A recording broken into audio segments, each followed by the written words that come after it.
চারজন ম্যাডাম আর একজন পুরুষ। এই চার ম্যাডামের ভালায় যদি একটা পুরুষ পড়ে, সে মাধ্য হয়ে যায় না? বিটিকে দাবটে ওর কোনো আহরার ক্ষমতা থাকে? আর ম্যাডামকে যোগ্যতা কতটুক? আমরা ছোটবেলায় বাড়ি থেকে যদি অন্যায় করতাম, আমাদের গার্জিয়ানরা মাস্টারদের কাছে নালিশ করার ভয় দিত। وبارك وسلم تسليما كثيرا أما بعد فأعوذ بالله من الشيطان الرجيم بسم الله الرحمن الرحيم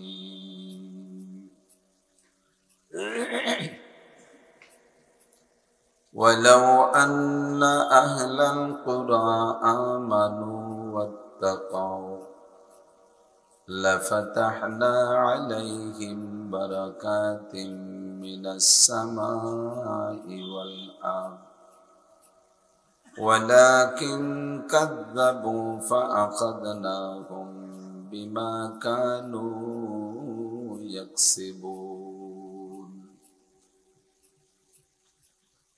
وقال محمد رسول الله صلى الله عليه وسلم إذا كان أمراؤكم خياركم وأغنياؤكم سمحاءكم وأموركم شورى بينكم فظهر الأرض خير من بطنها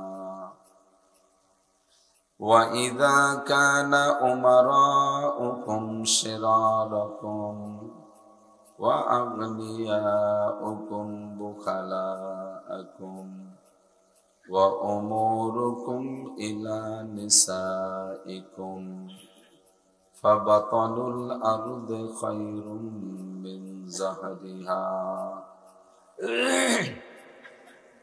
ثم قال الله تعالى فليعبدوا رب هذا البيت الذي أطعمهم من جوع وآمنهم من خوف صدق الله مولانا العظيم وصدق رسوله النبي الكريم سبحانك لا علم لنا إلا ما علمتنا إنك أنت العليم الحكيم رب اشرح لي صدري ويسر لي أمري واحلل عقدة من لساني يفقه قولي رب زدني علما اللهم أرنا الحق حقا وارزقنا اتباعه وأرنا الباطل باطلا وارزقنا اجتنابه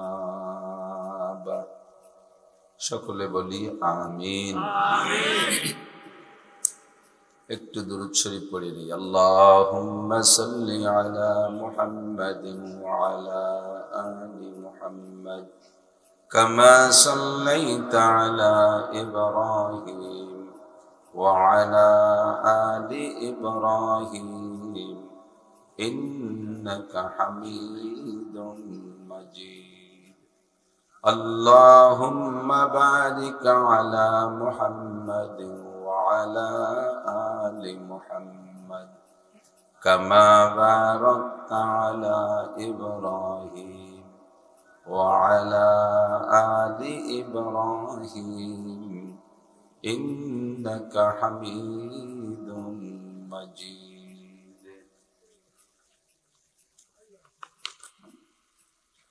ঐতিহ্যবাহী রাজপাট ইউনিয়ন উলামা পরিষদের উদ্যোগে আয়োজিত তাফসীরুল কোরআন মাহফিল অধ্যকার মাহফিলের সম্মানিত সভাপতি জনাব আলহাজ হাফেজ মাওলানা শাফাআত হুসাইন সাহেব, সভাপতি রাজপাট ইউনিয়ন উলামা পরিষদ,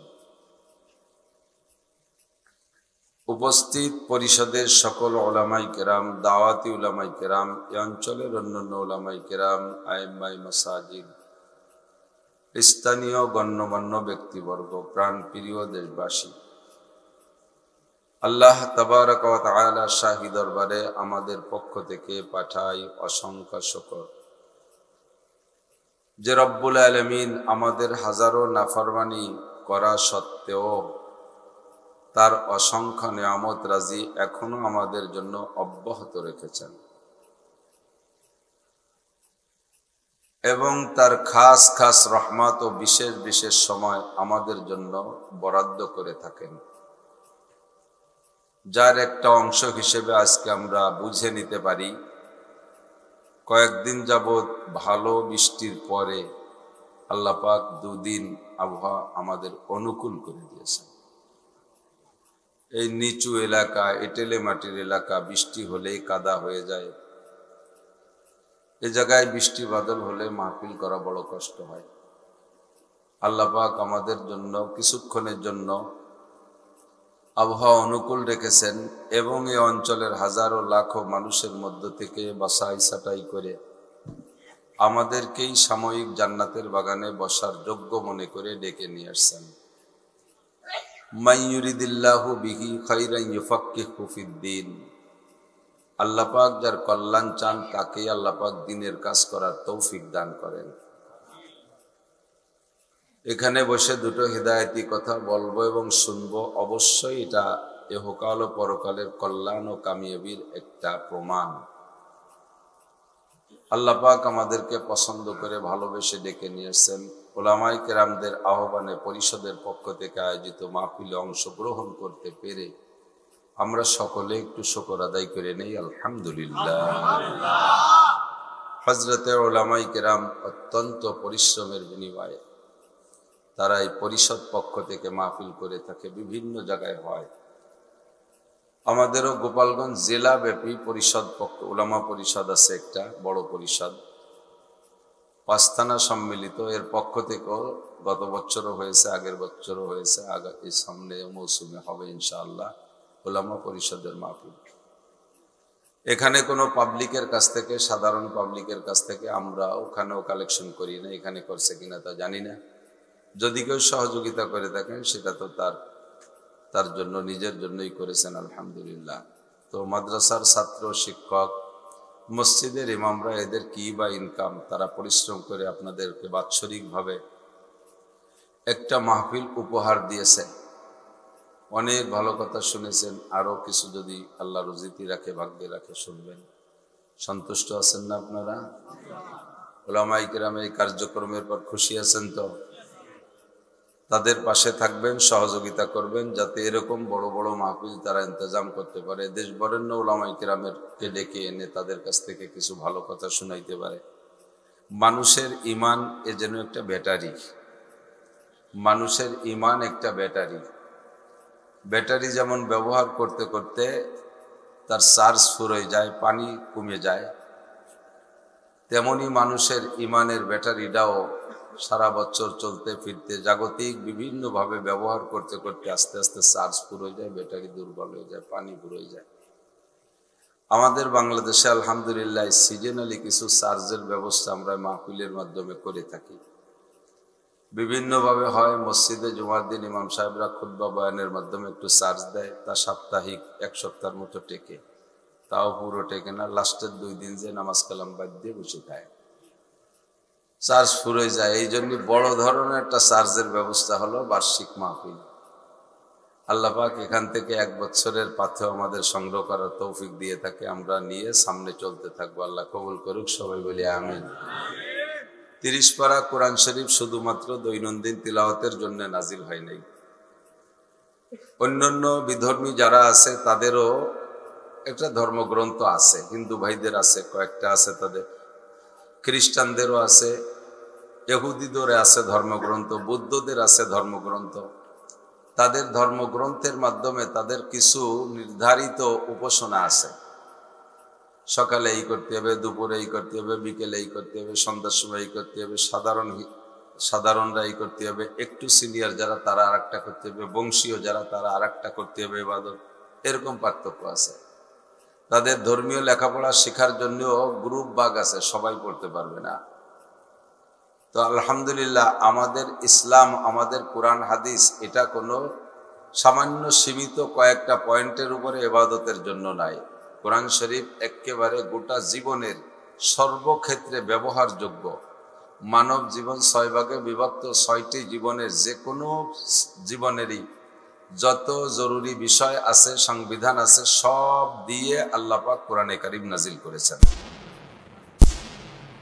যেই কোরআনে কারীমের বাস্তব উদাহরণ হলো মুহাম্মদুর রাসূলুল্লাহ সাল্লাল্লাহু আলাইহি ওয়াসাল্লাম। হুজুরে পাক সাল্লাল্লাহু আলাইহি ওয়াসাল্লাম কোরআন শরীফের একটা বাস্তব উদাহরণ। সিদ্দিকা আয়েশা রাদিয়াল্লাহু তাআলা আনহা উম্মুল মুমিনিন, সবাই একটু পড়ি রাদিয়াল্লাহু তাআলা আনহা। আনহু না আনহা, পুরুষ হলে আনহু একজন পুরুষ, আর একজন মহিলা হলে আনহা।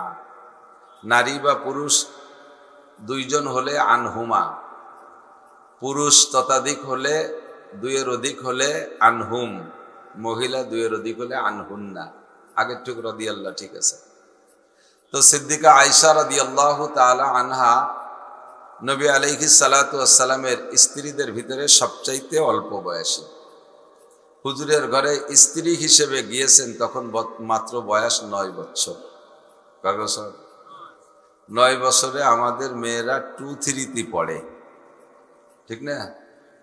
আর 9 বছরে আয়েশা পূর্ণাঙ্গ হুজুরের স্ত্রী হিসেবে ঘরে ঢুকে গেছে। তখন হুজুরের ঘরে আর কোনো স্ত্রীও নেই, খাদিজা মক্কায় থাকতে ইন্তেকাল করেছেন।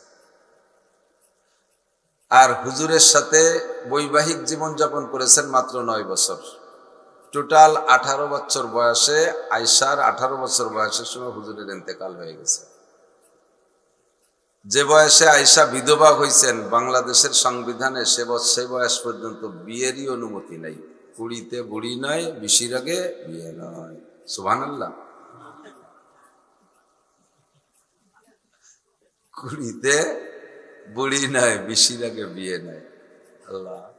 আর আয়েশা 9 বছর ঘর সংসার করে নবী পাকের সাথে 18 বছর বয়সে বিধবা হয়ে গেছে।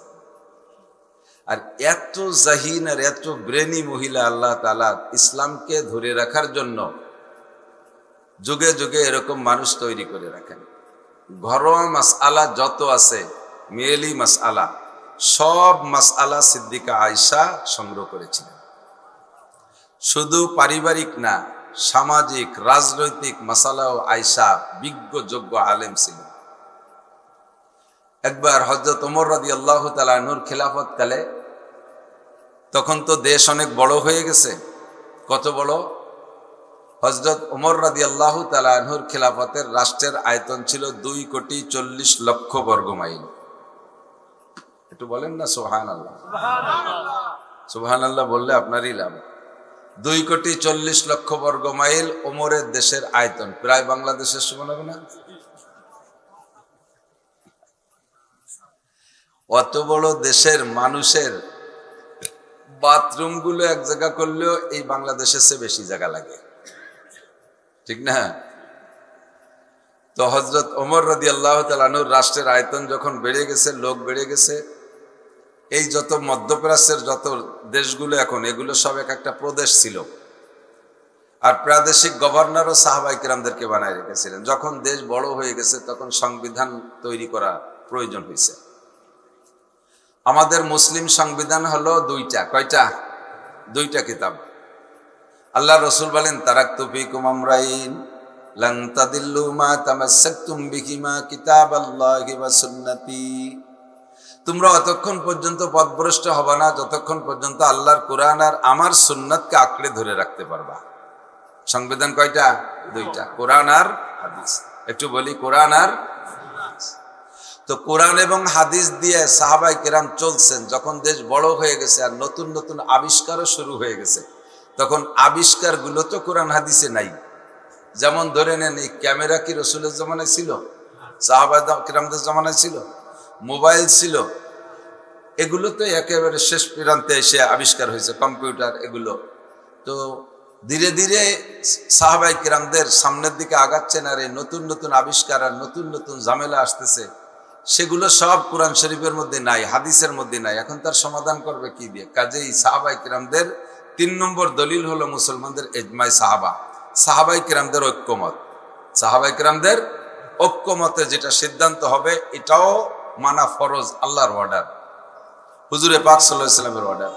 তখন হযরত ওমর রাদিয়াল্লাহু তাআলা আনহু সংবিধান তৈরি করার জন্য, যেমন আমাদের বর্তমানে সংবিধান নিয়ে ভারী ঝামেলা চলতেছে না, 72-এর সংবিধান চলবে না, 71-এরটা চলবে না, তার আগেরটা চলবে না, তার পরেরটা চলবে না, ফিরে আবার ইন্ডিয়ারটা বানাইতে যাবে, কদিন পর আর এক দল আসবে, তারা কয় যে ওটাও চলবে না। খালি সংবিধান পাল্টাতে পাল্টাতে হায়াত শেষ, বাংলাদেশের 12টা বাজে 13টা হয়ে যাবে। তো কোরআন শরীফ আর হাদিস এমন সংবিধান, মুসলিম সংবিধান, সেই 1500 বছর আগেও যেমন চলতো এখনো সেরকম চলে। চলে কি চলে না? কোরআন শরীফের সংবিধান সেই কালে সেই মূর্খদের মধ্যে নাজিল হয়েছে, যে সময় বলা চলে যে প্রযুক্তির কিছুই ছিল না, সে সময়ও কোরআনের আদর্শ যেমন গ্রহণযোগ্যতা রাখতো এখনো হুবহু একই রকম রাখে। সে সময়ও তিলাওয়াত যেমন লাগতো এখনো তিলাওয়াত এরকম লাগে। লাগে কি লাগে না? কোরআন শরীফের কোনো একটা আয়াতকে কি পাল্টানোর প্রয়োজন বলে মনে হয় নাকি? যে এটা জামানায় চলে না, এটা আর কিছুদিন আগে ছিল, বাদ ও জায়গায় আর একটা আয়াত জয় দাও, এরকম কোনো কায়দা আছে নাকি? নাই। তো হযরত ওমর রাদিয়াল্লাহু তাআলা আনহু সাহাবায়ে কিরামদেরকে নিয়ে সংবিধান তৈরি করার জন্য বসছেন। কোরআনকে আগে রাখবেন, যদি কোরআনে থাকে তাহলে সেটা, যদি কোরআনে না পাওয়া যায় হাদিসে খুঁজতে হবে, যদি হাদিসে না পাওয়া যায়, কোরআন হাদিস দুই জায়গা না পাওয়া গেলে এরপরে সাহাবায়ে কিরামদের ঐক্যমত। তো সাহাবায়ে কিরামরা বিভিন্ন নীতির উপরে সংবিধান তৈরি করছেন। লাস্টে এসে ঠেকছে শিক্ষানীতি। কি নীতি? শিক্ষানীতির উপরে সংবিধান তৈরি হবে। তো সাহাবায়ে কিরাম খুঁজলেন কোরআন শরীফের ভিতরে, হ্যাঁ বলা হয়েছে লেখাপড়া করতে হবে। আল্লাহ পাক বলেন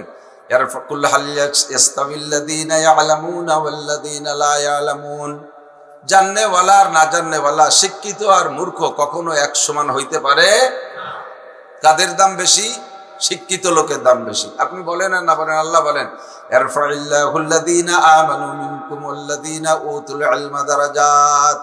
যাদেরকে আল্লাহ তাআলা ইলম দান করেছেন ঈমানের সাথে, তাদের দাম দুনিয়ায় সবচাইতে বেশি, তাদের দাম সবচাইতে। আপনি আমি স্বীকার করি না করি, আল্লাহর কাছে দাম হলেই তো হলো। হ্যাঁ, আল্লাহ পাক রব্বুল আলামিন বলেন দুনিয়ার কেউ যদি কেউ একজনকে সম্মান দেয় না, কিন্তু লোকটাকে আমার কাছে খুব ভালো লাগে, সেটা কে? ইন্না আক্রামাকুম ইনদাল্লাহি আতকাকুম। তোমাদের মধ্যে সবচাইতে সম্মানী কে?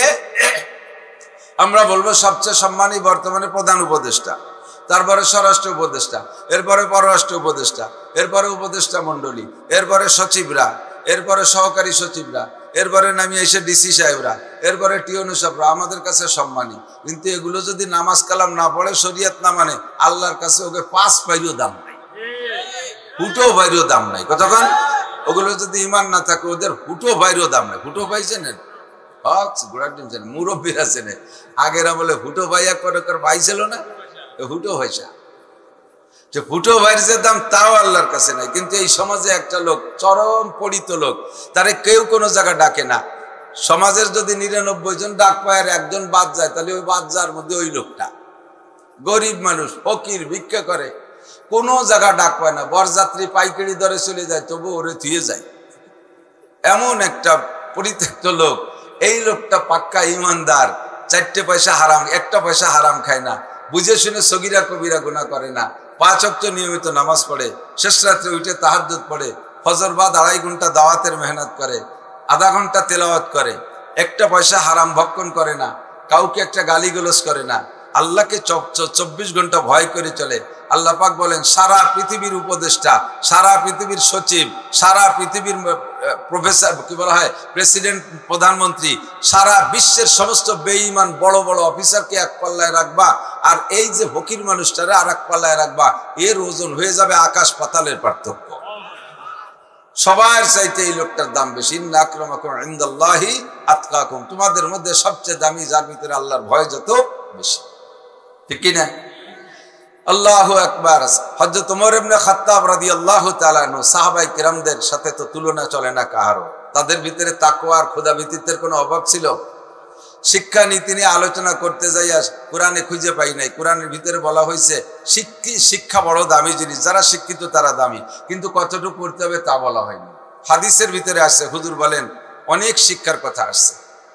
হুজুর বলেন খায়রুকুম মান তাআল্লামাল কুরআনা ওয়া আল্লামা, তোমাদের মধ্যে সবচাইতে দামি ওই ব্যক্তি যে কোরআন পড়ে আর কোরআন পড়ায়, কোরআন শিক্ষা দেয় আর কোরআন শিক্ষা নেয়। এই লোকটা সবচেয়ে দামি। বলেন এই লোকটা, কথা কয় না, এই লোকটা।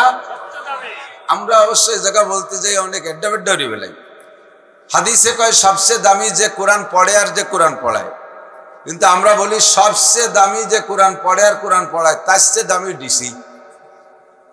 সবচেয়ে ভালো যে কোরআন পড়ে আর কোরআন পড়ায় তার চেয়ে ভালো এসপি। দুনিয়ার কে কতটুকু ভালো বিভিন্ন সময় যাচাই বাছাই হয়, সময় সময় ধরা পড়ে যায়, বলা তো মুশকিল, বললাম না। আল্লাহ পাক রব্বুল আলামিন নবী পাক বলেছেন সবচাইতে ভালো সবচেয়ে দামি ওই ব্যক্তি যে কোরআন পড়ে আর কোরআন পড়ায়। আপনি মাস্টার কোরআন পড়েন, দামি হয়ে যান, এটা হুজুর বলে নাই। সবচেয়ে ভালো ওই হাফেজ, সবচেয়ে ভালো ওই মৌলানা, সবচেয়ে ভালো মৌলানা নাসির, সবচেয়ে ভালো শামসুল হক ফরিদপুর, আল্লাহ নাম বলে নাই। এনিম্যান এভরিবডি, প্রত্যেকটা মানুষ। আপনি স্টুডেন্ট, কলেজের ছাত্র, কোরআন পড়েন, আপনিও দামি হয়ে যাবেন। আপনি ডাক্তার ইঞ্জিনিয়ার যা হন তাতে কোনো বাধা নাই, আপনি কোরআনটা পড়ে দামি হয়ে যান। এবার নবী পাক সাল্লাল্লাহু আলাইহি সাল্লাম বলেন তালাবুল ইলমি ফরিদাতুন আলা কুল্লি মুসলিমিন ওয়া মুসলিমাত, দ্বীনি ইলম শিক্ষা করা প্রত্যেকটা মুসলমান নরনারীর উপরে ফরজ। দ্বীনি ইলম শিক্ষা করা প্রত্যেকটা মুসলমান নরনারীর উপরে ফরজ। পরিমাণ কতটুকু? পুরুষরা শিখবে, বহুত বড় আলেম হবে, পুরুষরা বয়ান করবে, পুরুষরা ওয়াজ করবে, পুরুষরা ভাষণ দেবে, পুরুষরা গাড়ি চালাবে, পুরুষরা বিমান চালাবে, পুরুষরা ট্রাক চালাবে, পুরুষরা ইউনিয়ন চালাবে, পুরুষরা ওয়ার্ড চালাবে, পুরুষরা থানা চালাবে, পুরুষরা এমপি সিট চালাবে, পুরুষরা মন্ত্রণালয় চালাবে। সব বাহিরের বড় কাজ। পুরুষরা দেশ বিদেশ যাবে, দিনের দাওয়াতের জন্য ইংল্যান্ড যাবে, আমেরিকা যাবে, ফ্রান্স যাবে, ইটালি যাবে, অস্ট্রেলিয়া যাবে, জাপান যাবে, জার্মান যাবে, সারা পৃথিবী পুরুষরা ঘুরবে দাওয়াতের জন্য। কাজেই প্রত্যেকটা ভাষা শিখাও পুরুষের জন্য জরুরি। এটা হলো পুরুষদের শিক্ষানীতি তৈরি হয়ে গেল। এখন মহিলারা কতটুকু শিখবে, তাদের উপর তো ইলমে দ্বীন শিক্ষা করা ফরজ। এই ব্যাপারে কোনো মাপজোব হাদিসের মধ্যে পাওয়া যাচ্ছে না, কোরআন শরীফের আয়াতের মধ্যে কেউ বলতে পারতেছে না, সব থেমে গেছে। দীর্ঘক্ষণ পর্যন্ত বসে থেকে যখন কোনো সুরাহায় আসতে পারছে না, তখন হযরত সাহাবায়ে কেরাম বললেন হুজুর কোরআন হাদিসে পাইনে যেতে পারে, আমরা বুদ্ধি দেই, একটা কিছু হয়ে যাক, আমরা পরামর্শ দেই। হযরত ওমর বললেন সংসদ আজকে এই পর্যন্ত, আমার একটা জানার জায়গা আছে, ওই জায়গাতে একটু জানিয়ে নেই, তারপরে বলবো। সংসদ ভেঙে দিয়ে উনার মেয়ে হাফসা রাদিয়াল্লাহু তাআলা আনহা নবী পাক সাল্লাল্লাহু আলাইহি ওয়াসাল্লামের স্ত্রী ছিলেন, হযরত সিদ্দিকা আয়েশার সতীন। তখন তো হুজুর নেই, হাফসাকে নিয়ে হযরত ওমর আয়েশার বাড়ি গেলেন, যে বলতেছেন ইয়া উম্মুল মুমিনিন মা ক্বালা রাসূলুল্লাহ সাল্লাল্লাহু আলাইহি ওয়াসাল্লাম ফি তালিমিন নিসা, মা আয়েশা তুমি কি বলতে পারো নবী আলাইহিস সালাম নারীদের শিক্ষা সংক্রান্ত কিছু বলেছেন? তোমার কোনো হাদিস জানা আছে? যেখানে হযরত ওমর রাদিয়াল্লাহু তাআলা আনহু নবী পাককে নবুয়তি জিন্দেগি পাইছে 23 বছর, রোল নাম্বার 40 নম্বর সাহাবাদের কাতারে ভর্তি, রোল নাম্বার 40 হযরত ওমরের। যখন পরীক্ষার রেজাল্ট আউট হয়েছে তখন 1 নম্বর আবু বকর, 2 নম্বর ওমর। এত বড় জলিলুল কদর সাহাবা। হুজুর বলে লাউকানা বাদি নবিয়্যান লাকানা ওমর, আমার পরে লাউকানা বাদি নবিয়্যুন লাকানা ওমর, আমার পরে যদি আল্লাহ তাআলা কেউ নবী বানাইতেন আমার ওমরকে আল্লাহ নবী বানাইতেন।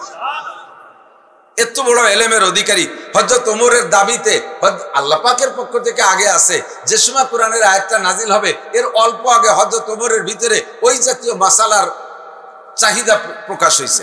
হুজুর এইটা হলে ভালো হইতো না, বলতে বলতে আয়াত নাজিল হয়ে গেছে। এজন্য বলা হয় যে হযরত ওমরের দাবি অনুযায়ী আল্লাহ তাআলা 4টি পয়েন্টে 4 প্রকারের আয়াত নাজিল করছে। কত বড় এলেমের অধিকারী সেই ওমর যাই আয়েশার কাছে বলতেছে, মা নবী আলাইহিস সালাতু ওয়াস সালাম নারীদের শিক্ষা সংক্রান্ত কিছু বলেছে, তোমার জানা আছে? আমি তো জানি টেনি না।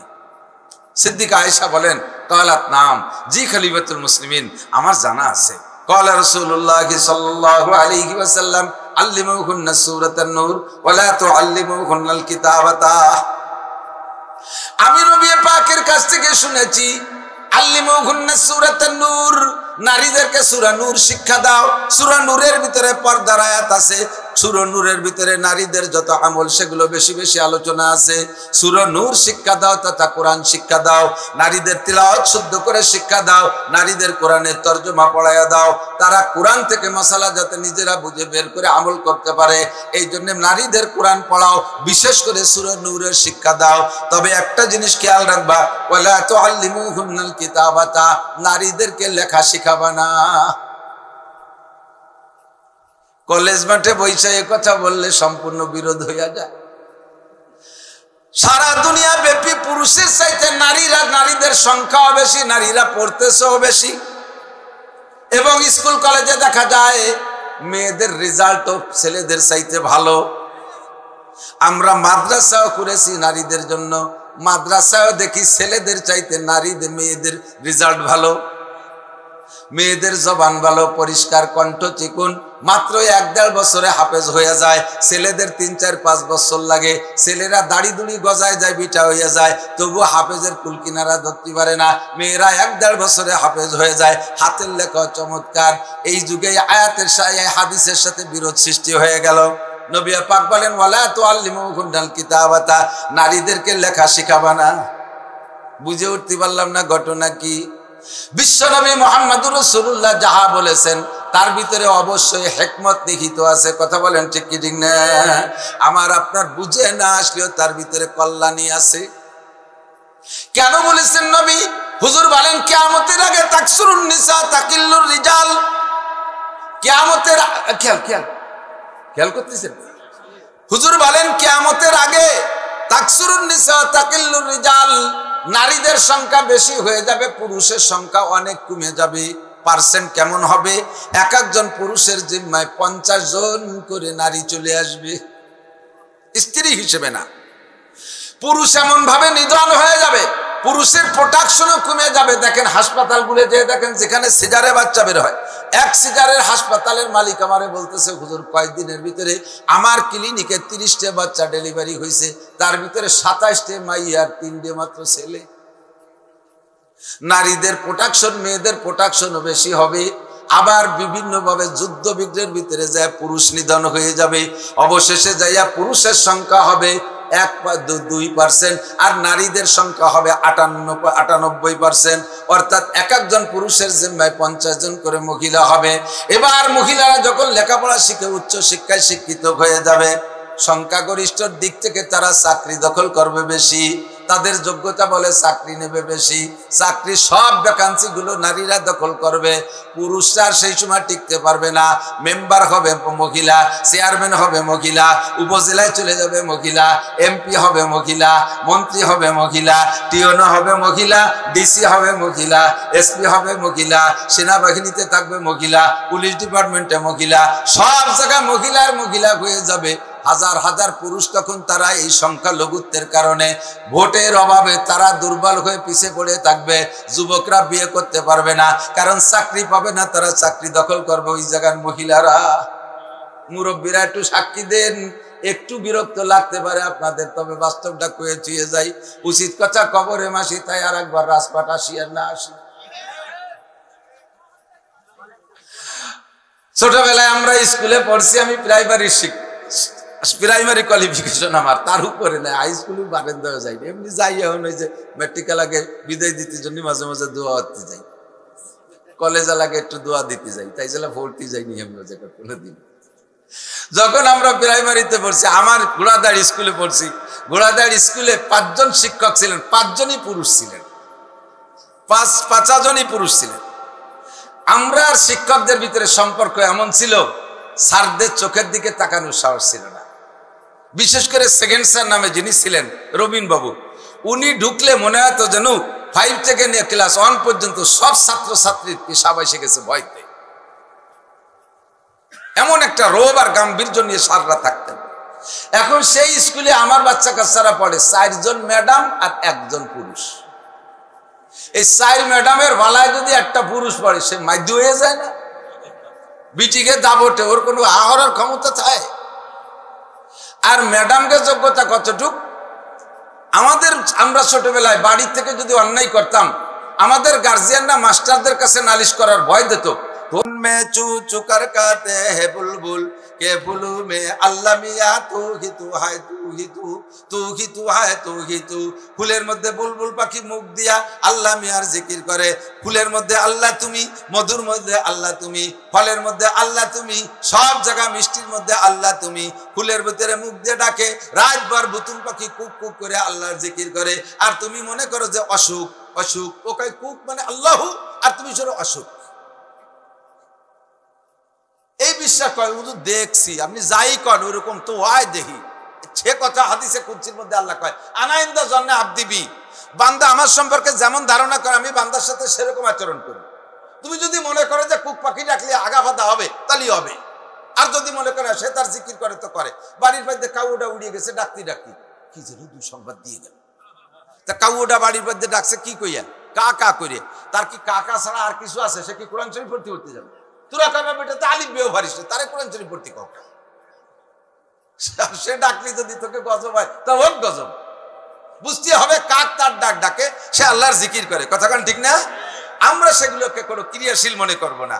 লা আদওয়া ওয়ালা তিয়ারাতা ওয়ালা হামাতা বিল ইসলাম, বিশ্বাস করি নাই। নবী পাক উসুল বলে দেছে, তুমি ওর মধ্যে গবেষণা করে ঢুকে দেখো কি আছে না আছে।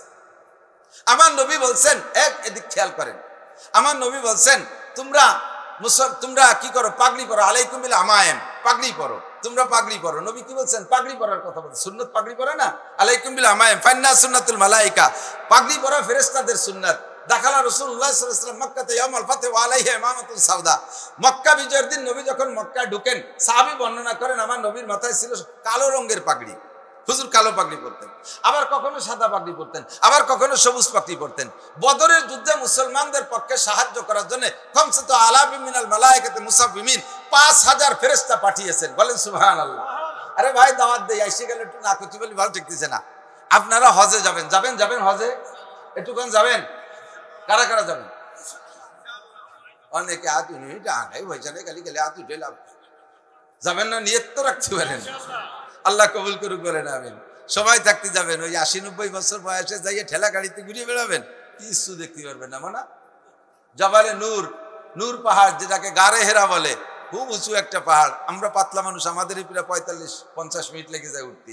আর আপনি 80 বছরে যাই ওখানে যায় খালি একটা উপর দিকছে নিচে ছাড়বেন, সময় মতো আসতে পারলাম না, উঠতে পারলাম না, হাই ফাই সাইডে গাইমিয়ে ঘুমিয়ে চলে আসবেন। আরো বহুত জায়গা আছে দেখার। এবার যাই হজের পরে গেছিলাম আমরা, তো যাইয়া একটা পাহাড়ের নাম হচ্ছে জাবালে দাক্কা, সমতলের থেকে 10,000 ফিট উঁচু, সমতলের থেকে 10,000 ফিট উঁচু। এমনি মক্কা থেকে তায়েফ 6,000 ফিট উঁচু, তায়েফের ভিতরে ওই পাহাড়টা আবার 4,000 ফুট উঁচু। এর গাড়ি ঘুরে ঘুরে উপরে উঠা যায়। আমি শেষ পর্যন্ত উঠছি উপরে, নিচে গরম, উপরে যাইয়ে ঠান্ডায় কালাই গেছি, শীত হয়ে গেছে, মেঘ গেসা পানি, মানে বাতাস এসে গায়ে লাগে। আল্লাহু আকবার। তো হজে যাবো না ইনশাআল্লাহ? আল্লাহ তাআলা সবাইরে যার তৌফিক দান করে, সবাইরে কবুল করে বলেন আমিন। কি বলতে যে জন্য সরে যাই মাঝে মাঝে। আল্লাহু আকবার। তো নবী আলাইহিস সালাতু ওয়াস সালাম আমাদের জন্য সুন্নতের কি বলা হয় উসুল তৈরি করে দিয়ে গেছেন। হুজুর বলছেন হুজুর উসুল দিয়ে গেছে। তুমি কি করো? আলাইকুম রামায় যাও, মনে পড়ছে। তো এবার গিয়েছিলাম বদরে। সবাই যাবেন, আমি দোয়া করি আল্লাহ যেন সবাইরে যার তৌফিক দেয়। বদরে যাবেন, বদরে যাবেন, ঈমান বেড়ে যাবে। 14 জন সাহাবা বদরি, জান্নাতি সাহাবা, যারা শহীদ হয়েছে বদরে, নির্ঘাত সন্দেহ নাই তারা জান্নাতি। শুধু শহীদ না, বদরের যুদ্ধে 313 জনের ভিতরে 14 জন শহীদ হয়েছে আর 299 জন ফিরে আসছে। এই 299 জন এমন মর্যাদা সম্পন্ন মুজাহিদ, আল্লাহ পাক রব্বুল আলামিন তাদের সম্পর্কে বলে গফিরা লাহু মা তাকাদ্দামা মিন যামবি ওয়া মা তাআক্কার, তাদের আগেও পিছে সব গুনাহ আল্লাহ মাফ করে দিয়েছে। বদরের যুদ্ধের থেকে আসার পরে যদি ওই 299 জন আর এক ওয়াক্ত নামাজও না পড়তেন, তবুও তাদের কোনো গুনাহ হতো না, তারা বিনা হিসেবে জান্নাত। এমন সম্মানিত হয়েছে। 14 জনের নাম একটা অলের গায়ে লেখা আছে, সেখানে দাঁড়িয়ে দোয়া করলাম। মনে হয় যেন আমি যা বলতেছি সব ভুলে যাচ্ছে, এমন লাগতেছে। যেখানে হুজুর দাঁড়িয়েছিলেন, যেখানে যে ঘরের ভিতরে হুজুর ছিলেন, যে গুহার ভিতরে, সব দেখে আসছি আলহামদুলিল্লাহ। যাবেন, ওর পাশে একটা পাহাড় আছে খমসত আলাফি মিনাল মালাইকা, ওই পাহাড়টার নামই হলো জাবালে মালাইকা, ফেরেশতা পাহাড়। এটা সম্পূর্ণ বালি দিয়ে, একটা পাথর নাই, একটু মাটি নাই, একেবারে সে যে কি বালি, মানে স্বর্ণের মতো চিকচিক করতেছে, একেবারে সোনার রং।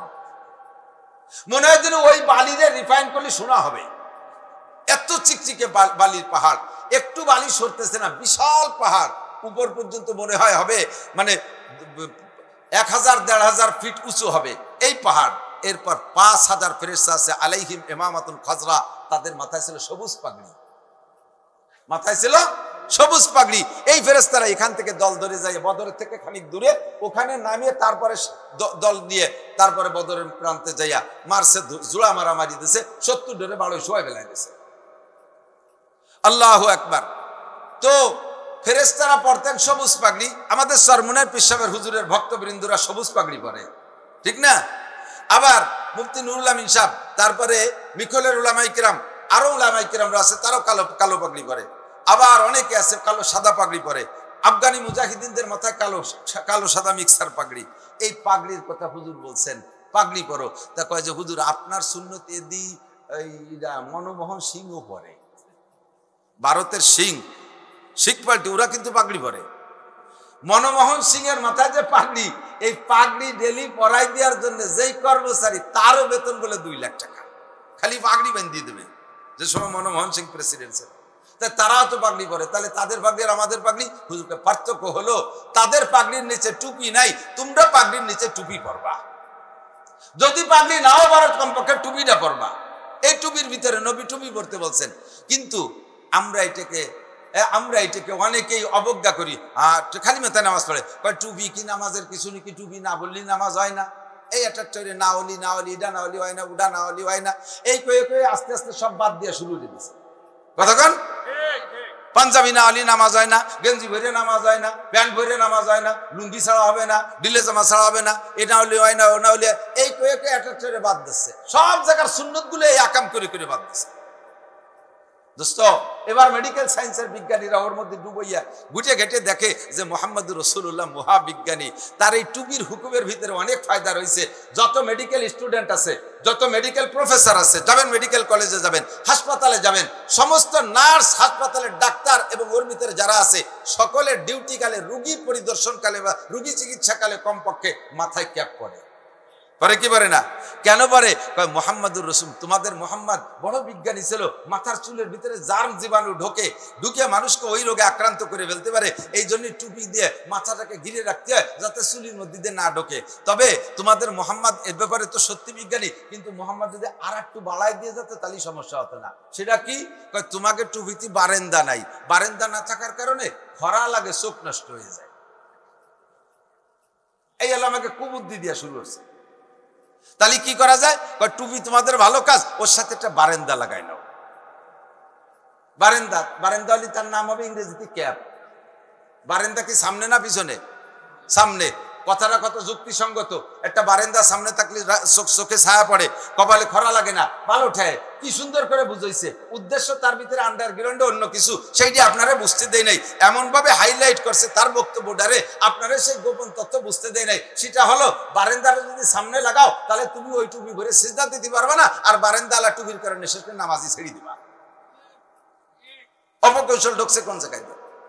নবী পাক এজন্যই বলেন, মান তামাসসাকা বিসুন্নতি ইনদা ফাসাদে উম্মতি ফালাহু আজরু মিয়াতি শাহীদ। যেই সময় মুসলমানদের অলসতার কারণে, আমাদের মুসলমানদের খেয়াল করে না, যে সময় মুসলমানদের অলসতার কারণে অথবা অমুসলমানদের অপষড়যন্ত্রের শিকার হইয়া তোমাদের মধ্য থেকে এভাবে একটা একটা করে সুন্নাত বিলুপ্ত হতে থাকবে, এক একটা করে সুন্নাত বিলুপ্ত হতে থাকবে। নিচে দস্তারখান নিচে খানা খাইলে পেট ভরে খানা খাওয়া যায় না, এই জন্য টেবিলের উপরে ভাত রে, চেয়ারে পারবো সে একেবারে বাসের সুঙ্গ কায়দায় গাদাবা পরান ভরে ভ্যাট ভরে খাতি পারবা। রান্ধি বান্ধে যদি রান্না বান্না করে ঠিক মতো খাতি না পারো, এই হয় আর কুচ হয়ে বসে গেলে খাওয়া যায় না। এই জন্য চেয়ার টেবিল আনিয়ে দিয়েছে, ফাঁকে দস্তারখানটা বাদ হয়ে গেছে। যতক্ষণ যখন মুসলমানদের ষড়যন্ত্রের শিকার হইয়া মুসলমানদের ভিতর থেকে সুন্নাত গুলো চলে যেতে থাকবে। হে আমার প্রাণ প্রিয় কলেজ স্টুডেন্ট, আমার দেশের বাপ ও ভাইয়েরা, একটু লক্ষ্য করে শুনুন। আল্লাহ নবী বলেন, ওই সময় যদি একটা সুন্নতকে মহব্বত করে জিন্দা করার উদ্দেশ্যে আমল করো, তাহলে উহুদ আর বদরে যাইয়া যেই সকল সাহাবায়ে কেরাম শাহাদাত বরণ করেছে, তোমার বাংলাদেশি শহীদ না, তোমার বাংলাদেশি শহীদ না, আরে উহুদ বদর খন্দকে যে যারা শাহাদাত বরণ করেছে, এই রকম শহীদের 100 শহীদের যেই নেকি, একটা সুন্নতের বিনিময়ে আপনাকে সমপরিমাণ নেকি দান করা হবে। বদরের শহীদরা কত দামি শহীদ, ওহুদের শহীদরা কত দামি শহীদ। ওহুদের শহীদদের ভিতরে একজনের নাম সাইয়্যিদুশ শুহাদা হামজা রাদিয়াল্লাহু তাআলা আনহু, নবী পাকের প্রিয় চাচা। 80-র উপরে 3 তরবারির আঘাত খেয়ে শাহাদাত বরণ করেছে। চেহারাটা চেনা যাচ্ছিল না। আর একজন শহীদ যুবক, আমার যুবক, আর একজন শহীদ যুবক শহীদ সবে মাত্র বিবাহ করেছে, নতুন স্ত্রী নিয়ে মাত্র 2-1 রাত বাসর করেছে। এর মধ্যে ডাক আসছে, চলে গেছে নবী পাকের সাথে জিহাদে। জিহাদে যে শাহাদাত বরণ করেছে, অথচ তার গোসল, ফরজ গোসল পর্যন্ত বাকি ছিল। আল্লাহু আকবার। এই ফরজ গোসল করানোর জন্য ফেরেশতারা তাকে শহীদদের কাতার থেকে আকাশে উঠাই নিয়া জান্নাতের পানিতে গোসল করাইয়া ফরজ গোসল আদায় করে তারপরে জমিনে রেখে দিয়েছেন। এর নাম হলো গসিলুল মালাইকা হামজা রাদিয়াল্লাহু তাআলা আনহু। এই রকম শহীদের 100 শহীদের যেই সওয়াব, আমার বন্ধু যুবকরা, কলেজের ছাত্ররা, আমার বাপ ও ভাইয়েরা, একটা সুন্নতের পর আমল করলে সম পরিমাণ নেকি দেবে বলে নবী পাক ওয়াদা করেছেন। সুন্নত এখন মিটে যাওয়ার পথে, বিলুপ্ত হওয়ার পথে। সুন্নতের পর আমল করলে ক্রিটিসাইজ করে, কথা কয়টা? সুন্নতের পর আমল করলে ঠাট্টা করে, ক্রিটিসাইজ করে। আপনি গাছের থেকে একটা মেশাক ভাঙিয়ে মাপি মধ্যে সুন্নতি একটা মেশাক দিয়ে সকালবেলা মেশাক করবেন, আপনার সমসাথী বন্ধুরা বলবে পয়সা কয় বরে নিয়ে যাবা, একটা বিরাস কেনার টাহা হয় না, যাও রাস্তার চৌরাস্তায় থাল পাইতে বসকে পয়সা দিয়ে আমি বিরাস কিনে নেব। সুরা, তোর 1 কোটি টাকা দামের বিরাস আর 1 লাখ টাকা দামের পেস্ট ব্যবহার করলে আইকন্যে কি হবে না? আর এই গাছের ডাল ভেঙে বিরাস দিয়ে মেশাক দিয়ে এ পাশে থেকে ও পাশে একটা ডলা দিলে 100 শহীদের সওয়াব হবে। এই ঠাট্টা করে কি করে না? কতক্ষণ বড় লোক, আমাকে চেয়ারম্যান সাহেব দেলোয়ার ভাইজান, উনার বাসায় যদি এখন না থাকে, উনি বড় লোক না, তা কি আমি জানি না, আগে তো ধনী ছিল কি ছিল।